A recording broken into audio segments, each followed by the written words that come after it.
قالوا يا أيها الذي نزل عليه الذكر إنك لمجنون لو ما تأتينا بالملائكة إن كنت من الصادقين ما ننزل الملائكة إلا بالحق وما كانوا إذا منظرين إنا نحن نزلنا الذكر وإنا له لحافظون ولقد أرسلنا من قبلك في شيع الأولين وما يأتيهم من رسول إلا كانوا به يستهزئون كذلك نسلكه في قلوب المجرمين لا يؤمنون به وقد خلت سنة الأولين ولو فتحنا عليهم بابا من السماء فظلوا فيه يعرجون لقالوا إنما سكرت أبصارنا بل نحن قوم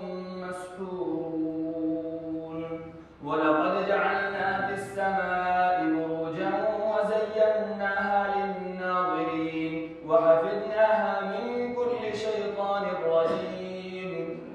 إلا من استرق السمع فأتبعه شهاب مبين والأرض مددناها وألقينا فيها رواسي وأنبتنا فيها من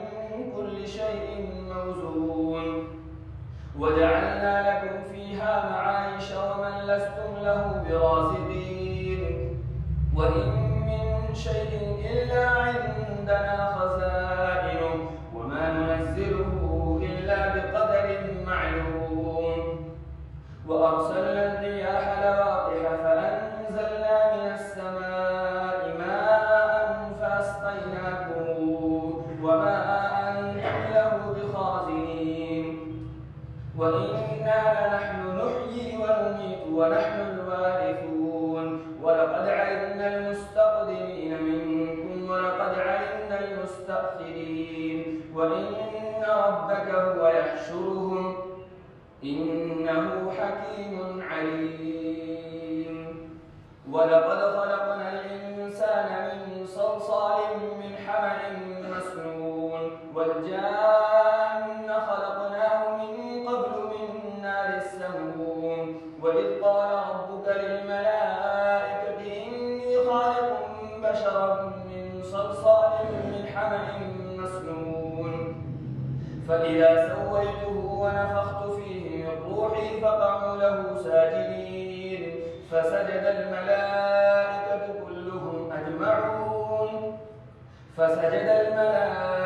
كلهم أجمعون إلا إبليس أبى أن يكون مع الساجدين قال يا إبليس ما لك ألا تكون مع الساجدين قال لم أكن لأسجد لبشر خلقته من صلصال من حمأ مسنون قال فاخرج منها فإنك رجيم وإن عليك اللعنة إلى يوم الدين قال رب فأنظرني إلى يوم يبعثون قال فإنك من المنظرين إلى يوم الوقت المعلوم قال رب بما أغويتني لأزينن لهم في الأرض ولأغوينهم أجمعين إلا عبادك منهم المخلصين قال هذا صراط علي مستقيم إن عبادي ليس لك عليهم سلطان إلا من اتبعك من الغاوين وإن جهنم لموعدهم أجمعين لها 7 أبواب لكل باب منهم جزء مقسوم إن المتقين في جنات وعيون ادخلوها بسلام آمنين ونزعنا ما في صدورهم من غل إخوانا على سرر متقابلين لا يمسهم فيها نصب وما هم منها بمخرجين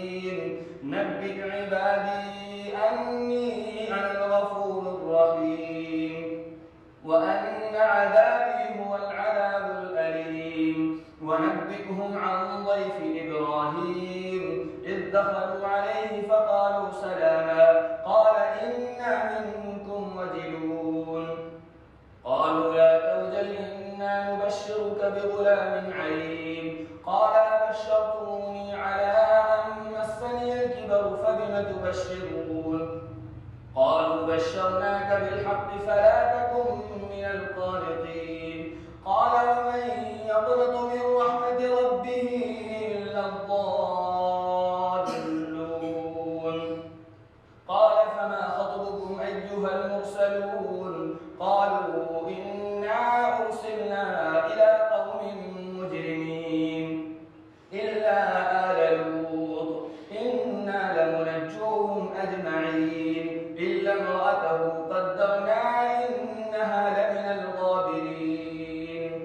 فلما جاء آل لوط المرسلون قال إنكم قوم منكرون قالوا بل جئناك بما كانوا فيه يمترون وأتيناك بالحق وإنا لصادقون فأسر بأهلك بقطع من الليل فاتبع أدبارهم ولا يلتفت منكم أحد وامضوا حيث تؤمرون وقضينا إليه ذلك الأمر أن دابر هؤلاء مقطوع مصبحين وجاء أهل المدينة يستبشرون قال إن هؤلاء ضيفي فلا تفضحون واتقوا الله ولا تخزون قالوا أولم ننهك عن العالمين قال هؤلاء بناتي إن كنتم فاعلين لعمرك إنهم لفي سكرتهم يعمهون فأخذتهم الصيحة مشرقين فجعلنا عاليها سافلها وأمطرنا عليهم حجارة من سجيل إن في ذلك لآيات للمتوسمين وإنها لبسبيل مقيم إن في ذلك لآية للمؤمنين وإن كان أصحاب الأيكة لظالمين فانتقمنا منهم وإنهما لبإمام مبين ولقد كذب أصحاب الحجر المرسلين وآتيناهم آياتنا فكانوا عنها معرضين وكانوا ينحتون من الجبال بيوتا آمنين فأخذتهم الصيحة مصبحين فما أغنى عنهم ما كانوا يكسبون وما خلقنا السماوات والأرض وما بينهما إلا بالحق وإن الساعة لآتية فاصفح الصفح الجميل إن ربك هو الخلاق العليم ولقد آتيناك 7 من المثاني والقرآن العظيم لا تمدن عينيك إلى ما متعنا به أزواجا منهم ولا تحزن عليهم واخفض جناحك للمؤمنين وقل إني أنا النذير المبين كما أنزلنا على المقتسمين الذين جعلوا القرآن عضين فوربك لنسألنهم أجمعين عما كانوا يعملون فاصدع بما تؤمر وأعرض عن المشركين إنا كفيناك المستهزئين الذين يجعلون مع الله إلها آخر فسوف يعلمون ولقد نعلم أنك يضيق صدرك بما يقولون فسبح بحمد ربك وكن من الساجدين واعبد ربك حتى يأتيك اليقين بسم الله الرحمن الرحيم أتى أمر الله فلا تستعجلوه سبحانه وتعالى عما يشركون ينزل الملائكة بالروح من أمره على من يشاء من عباده أن أنذروا أنه لا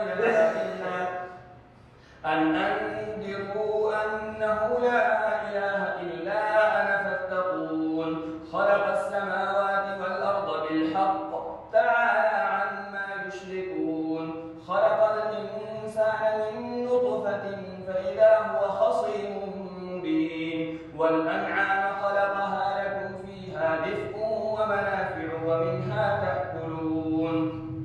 ولكم فيها جمال حين تريحون وحين تسرحون وتحمل أثقالكم إلى بلد لم تكونوا بالغيه إلا بشق الأنفس إن ربكم لرؤوف رحيم والخيل والبغال والحمير لتركبوها وزينة ويخلق ما لا تعلمون وعلى الله قصد السبيل ومنها جائر ولو شاء لهداكم أجمعين هو الذي أنزل من السماء ماء لكم منه شراب ومنه شجر فيه تسيمون ينبت لكم به الزرع والزيتون والنخيل والأعناب ومن كل الثمرات إن في ذلك لآية لقوم يتفكرون وسخر لكم الليل والنهار والشمس والقمر والنجوم مسخرات بأمره إن في ذلك لآيات لقوم يعقلون وما ذرأ لكم في الأرض مختلفا ألوانه إن في ذلك لآية لقوم يذكرون وهو الذي سخر البحر لتأكلوا منه لحما طريا وتستخرجوا منه حلية تلبسونها وترى الفلك مواخر فيه ولتبتغوا من فضله ولعلكم تشكرون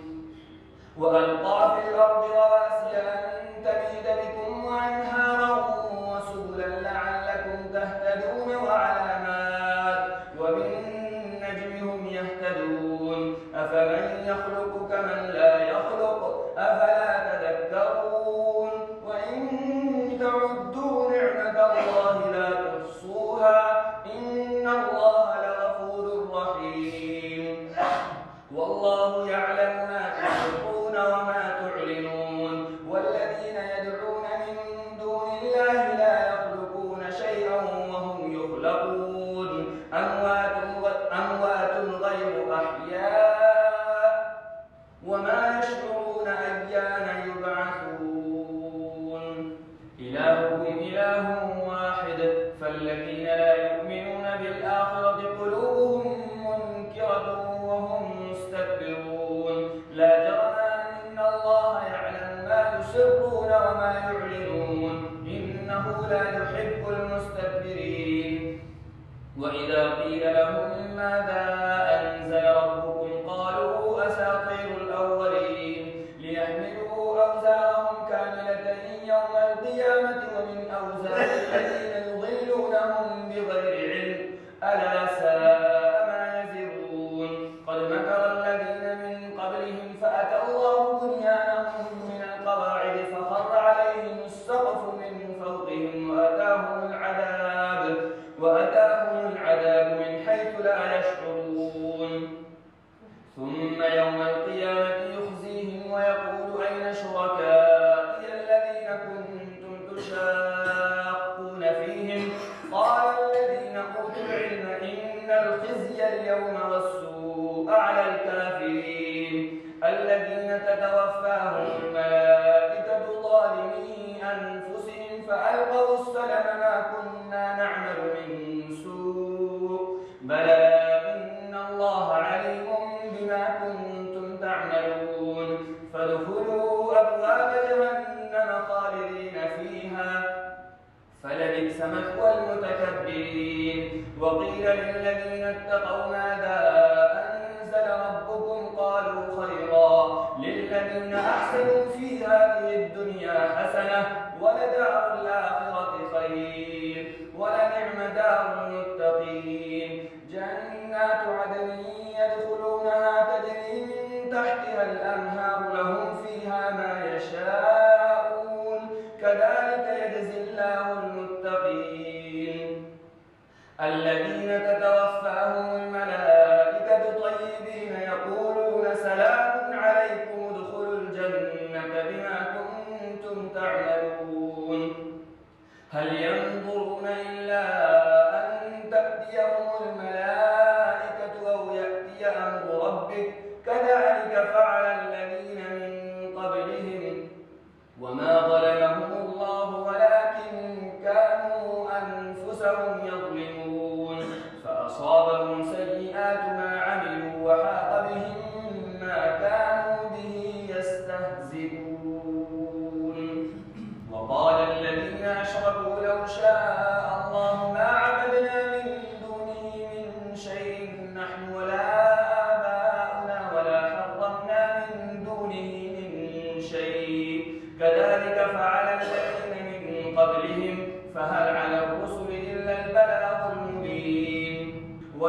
بعثنا في كل أمة رسولا أن اعبدوا الله واجتنبوا الطاغوت فمنهم من هدى الله ومنهم من حقت عليه الضلالة فسيروا في الأرض فانظروا كيف كان عاقبة المكذبين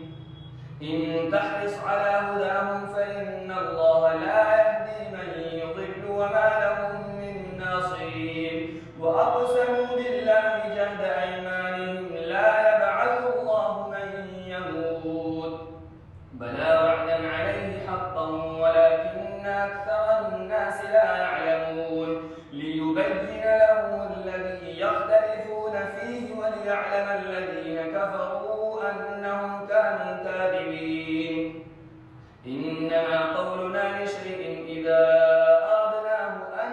نقول له كن فيكون والذين هاجروا في الله من بعد ما ظلموا لنبوئنهم في الدنيا حسنة ولأجر الآخرة أكبر لو كانوا يعلمون الذين صبروا وعلى ربهم يتوكلون وما أرسلنا من قبلك إلا رجالا نوحي إليهم فاسألوا أهل الذكر إن كنتم لا تعلمون بالبينات والزبر وأنزلنا إليك الذكر لتبين للناس ما نزل إليهم ولعلهم يتفكرون أفأمن الذين مكروا السيئات أن يخسف الله بهم الأرض أو يأتيهم العذاب من حيث لا يشعرون أو يأخذهم في تقلبهم فما هم بمعجزين أو يأخذهم على تخوف فإن ربكم لرؤوف رحيم أولم يروا إلى ما خلق الله من شيء يتفيأ ظلاله عن اليمين والشمائل سجدا لله وهم داخلون ولله يسجد ما في السماوات وما في الأرض من دابة والملائكة وهم لا يستكبرون يخافون ربهم من فوقهم ويفعلون ما يؤمرون وقال الله لا تتخذوا إلهين اثنين إنما هو إله واحد فإياي فارهبون وله ما في السماوات والأرض وله الدين واصبا أفغير الله تتقون وما بكم من نعمة فمن الله ثم إذا مسكم الضر فإليه تجأرون ثم إذا كشف الضر عنكم إذا فريق منكم بربهم يشركون ليكفروا بما آتيناهم فتمتعوا فسوف تعلمون ويجعلون لما لا يعلمون نصيبا مما رزقناهم تالله لتسألن عما كنتم تفترون ويجعلون لله البنات سبحانه ولهم ما يشتهون وإذا بشر أحدهم بالأنثى ظل وجهه مسودا وهو كظيم يتوارى من القوم من سوء ما بشر به أيمسكه على هون أم يدسه في التراب ألا ساء ما يحكمون للذين لا يؤمنون بالآخرة مثل السوء ولله المثل الأعلى وهو العزيز الحكيم ولو يؤاخذ الله الناس بظلمهم ما ترك عليها من دابة ولكن يؤخرهم إلى أجل مسمى فإذا جاء أجلهم لا يستأخرون ساعة ولا يستقدمون ويجعلون لله ما يكرهون وتصف ألسنتهم الكذب أن لهم الحسنى لا جرم أن لهم النار وأنهم مفرطون تالله لقد أرسلنا إلى أمم من قبلك فزين لهم الشيطان أعمالهم فهو وليهم اليوم ولهم عذاب أليم وما أنزلنا عليك الكتاب إلا لتبين لهم الذي اختلفوا فيه وهدى ورحمة لقوم يؤمنون والله أنزل من السماء ماء فأحيا به الأرض بعد موتها إن في ذلك لآية لقوم يسمعون وإن لكم في الأنعام لعبرة نسقيكم مما في بطونه من بين فرث ودم لبنا خالصا سائغا للشاربين ومن ثمرات النخيل والأعناب تتخذون منه سكرا ورزقا حسنا إن في ذلك لآية لقوم يعقلون وأوحى ربك إلى النحل أن اتخذي من الجبال بيوتا ومن الشجر ومما يعرشون ثم كلي من كل الثمرات فاسلكي سبل ربك ذللا يخرج من بطونها شراب مختلف ألوانه فيه شفاء للناس إن في ذلك لآية لقوم يتفكرون والله خلقكم ثم يتوفاكم ومنكم من يرد إلى أرذل العمر لكي لا يعلم بعد علم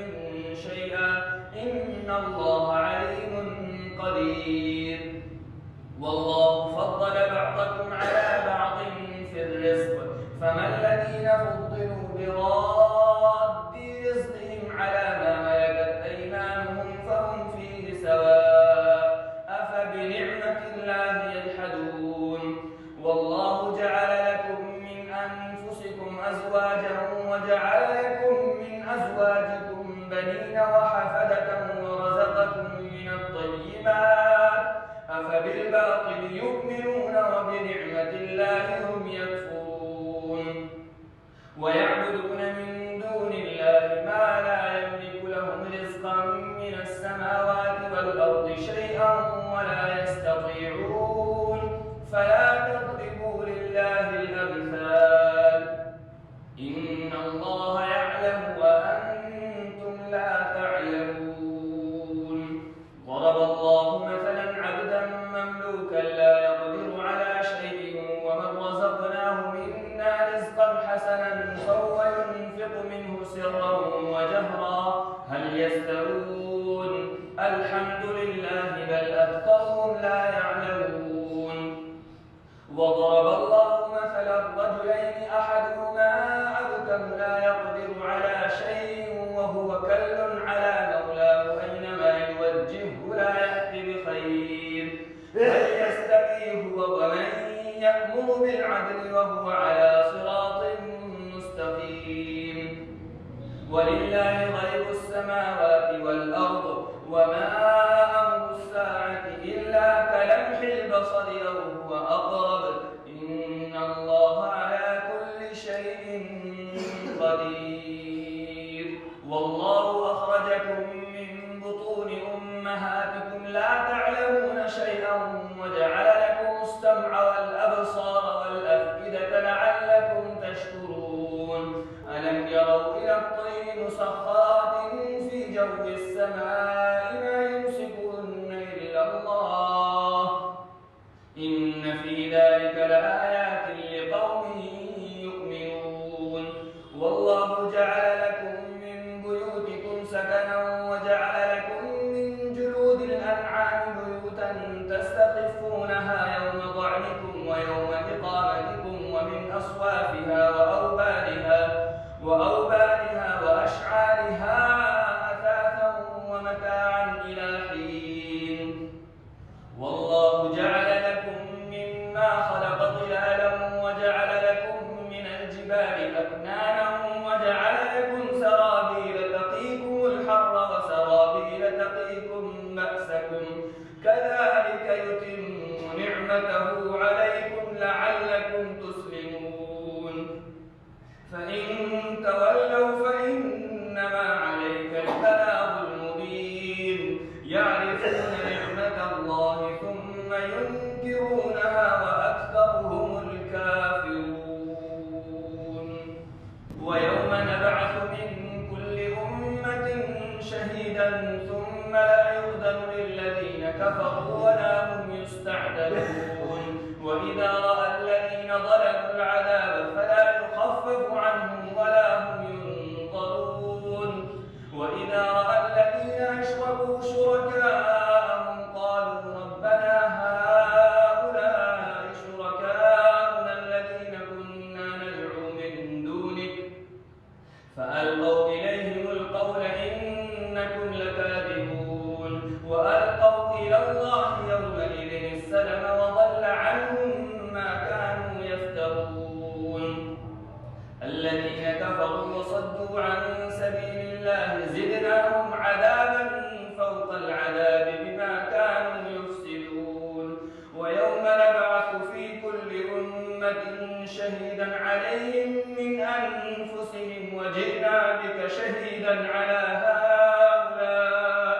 ونزلنا عليك الكتاب تبيانا لكل شيء وهدى ورحمة وبشرى للمسلمين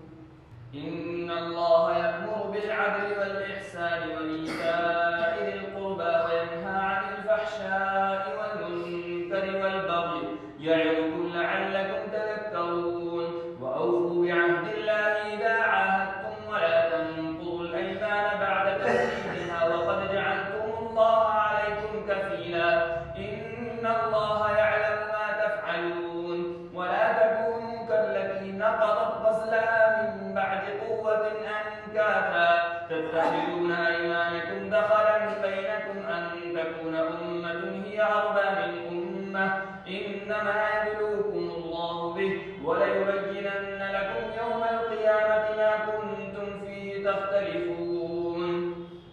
ولو شاء الله لجعلكم أمة واحدة ولكن يضل من يشاء ويهدي من يشاء ولتسألن عما كنتم تعملون ولا تتخذوا أيمانكم دخلا بينكم فتزل قدم بعد ثبوتها وتذوقوا السوء بما صددتم عن سبيل الله ولكم عذاب عظيم ولا تشتروا بعهد الله ثمنا قليلا إنما عند الله هو خير لكم إن كنتم تعلمون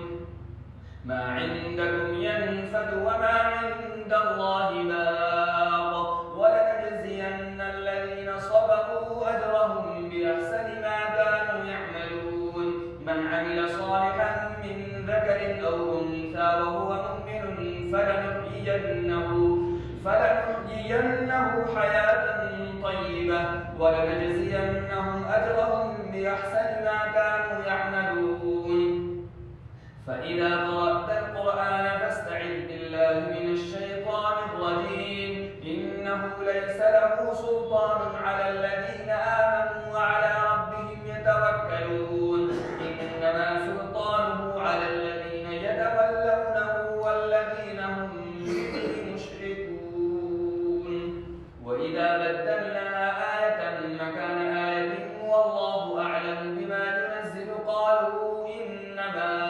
أنت مفتر بل أكثرهم لا يعلمون قل نزله روح القدس من ربك بالحق ليثبت الذين آمنوا وهدى وبشرى للمسلمين ولقد نعلم أنهم يقولون إنما يعلمه بشر لسان الذي يلحدون إليه أعجمي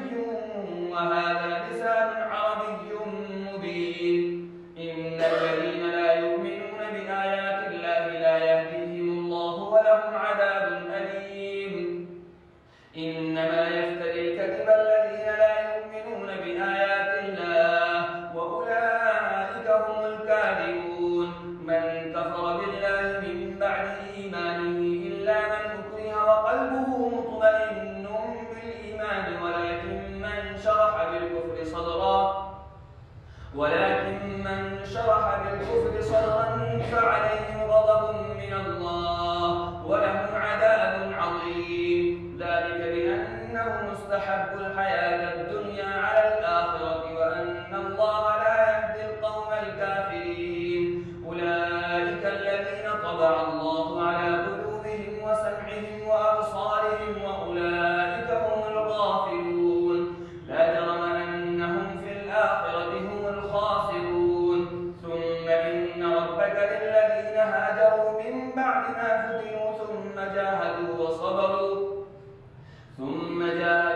وصبروا إن ربك من بعدها لغفور رحيم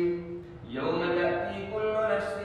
تجادل عن نفسها وتوفى كل نفس ما عملت وهم لا يظلمون وضرب الله مثلا قرية كانت آمنة مطمئنة يأتيها رزقها رغدا من كل مكان فكفرت بأنعم الله فأذاقها الله لباس الجوع والخوف بما كانوا يصنعون ولقد جاءهم رسول منهم فكذبوه فأخذهم العذاب وهم ظالمون فكلوا مما رزقكم الله حلالا طيبا واشكروا نعمة الله إن كنتم إياه تعبدون إنما حرم عليكم الميتة والدم ولحم الخنزير وما أهل لغير الله به فمن اضطر غير باغ ولا عاد فإن الله غفور رحيم ولا تقولوا لما تصف ألسنتكم الكذب هذا حلال وهذا حرام لتفتروا على الله الكذب إن الذين يفترون على الله الكذب لا يفلحون متاع قليل ولهم عذاب أليم وعلى الذين هادوا حرمنا ما قصصنا عليك من قبل وما ظلمناهم ولكن كانوا أنفسهم يظلمون ثم إن ربك للذين عملوا السوء بجهالة ثم تابوا من بعد ذلك وأصلحوا إن ربك من بعدها لغفور رحيم إن إبراهيم كان أمة قانتا لله حنيفا ولم يك من المشركين شاكرا لأنعمه اجتباه وهداه إلى صراط مستقيم وآتيناه في الدنيا حسنة وإنه في الآخرة لمن الصالحين ثم أوحينا إليك أن اتبع ملة إبراهيم حنيفا وما كان من المشركين إنما جعل السبت على الذين اختلفوا فيه وإن ربك ليحكم بينهم يوم القيامة فيما كانوا فيه يختلفون ادع إلى سبيل ربك بالحكمة والموعظة الحسنة وجادلهم بالتي هي أحسن إن ربك هو أعلم بمن ضل عن سبيله وهو أعلم بالمهتدين وإن عاقبتم فعاقبوا بمثل ما عوقبتم به ولئن صبرتم لهو خير للصابرين واصبر وما صبرك إلا بالله ولا تحزن عليهم ولا تك في ضيق مما يمكرون إن الله مع الذين اتقوا والذين هم محسنون. Thanks for watching. Don't forget to like, comment, share and subscribe to Al Wahid channel.